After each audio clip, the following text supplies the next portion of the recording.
Bonjour mesdames et messieurs et bienvenue dans ce flash d'information.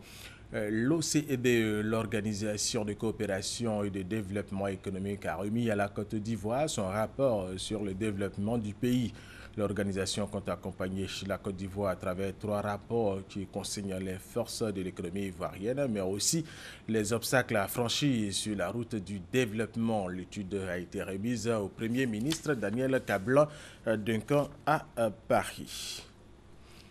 Et 7 experts du Fonds monétaire international sont à Abidjan. Ils vont passer en revue la coopération avec la Côte d'Ivoire. Ils vont s'imprégner du plan national de développement 2016-2020 afin de déterminer sa participation dans le financement. La mission du FMI rencontrera le ministère technique à partir de lundi prochain, nous dit Adama Kodé.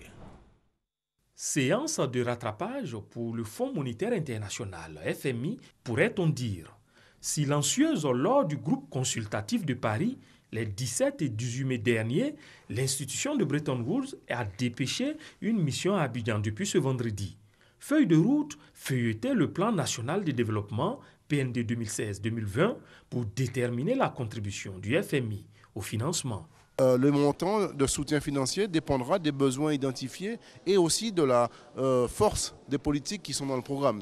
Au-delà, l'institution financière internationale affiche sa détermination à être une compagne stratégique de la Côte d'Ivoire sur son parcours vers le développement. La Côte d'Ivoire, depuis quelques années, est dans une période ascendante très belle, si vous voulez, mais le monde est fait de parfois des difficultés, il peut y avoir des chocs externes, des problèmes de sécurité, de termes de l'échange. L'environnement international aussi est moins favorable qu'il ne l'a été. Et donc il est important, si vous voulez, de faire en sorte que la belle histoire qu'on est en train de vivre continue et que si justement il y a des difficultés exogènes et autres, qu'on puisse y faire face. C'est ça un peu l'enjeu, si vous voulez, et donc notamment pouvoir assurer la viabilité de la dette et aussi la viabilité des finances publiques à long terme. Forte de 7 membres, la mission du FMI qui débute officiellement lundi prochain avec les rencontres techniques avec la partie ivoirienne durera 2 semaines.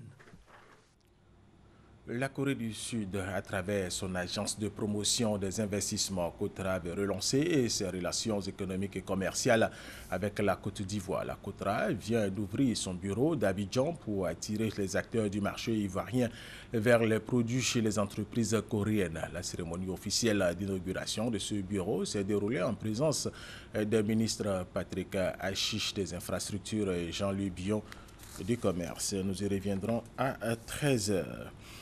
Karim Wade, fils de l'ex-président sénégalais Abdoulaye Wade, qui purgeait une peine de 6 ans de prison pour enrichissement illicite, s'est rendu hier vendredi au Qatar après avoir été libéré sur grâce présidentielle. Une mesure qui alimente une controverse au Sénégal. Et cette information après la décision des Britanniques de quitter l'Union européenne qui a coûté son poste au Premier ministre David Cameron et laissé ce pays divisé chez des marchés mondiaux en difficulté. Les dirigeants européens tentent de préparer une transition la moins douloureuse possible. Des réunions d'urgence sont prévues pour éviter la déroute des dirigeants de pays européens. Vont se retrouver lundi en Allemagne sur invitation d'Angela Merkel. Des inondations provoquées par de gros orages et des pluies torrentielles ont fait 23 morts en Virginie occidentale dans l'est des États-Unis d'Amérique. 100 habitations ont été gravement affectées ainsi que plusieurs maisons de retraite. Quelques 60 000 foyers restent privés d'électricité ou de gaz et plusieurs routes sont coupées en raison d'arbres tombés sur la voie. Allez, nous allons terminer avec cette information, c'est du sport. Éliminatoire mondial 2018, la Côte d'Ivoire connaît ses adversaires. Les éléphants vont jouer contre le Maroc, entraîné désormais par Hervé Renard, leur ancien coach. Autre équipe dans la poule de la Côte d'Ivoire, le Gabon et le Mali. Et puis, ce samedi débute les 8e de finale de l'Euro 2016 en France. On aura Suisse-Pologne à Saint-Étienne. Pays de Galles, Irlande du Nord au Parc des Princes. Et c'est la fin de ce flash d'information. Merci de l'avoir suivi. Je vous retrouve tout à l'heure à 13h.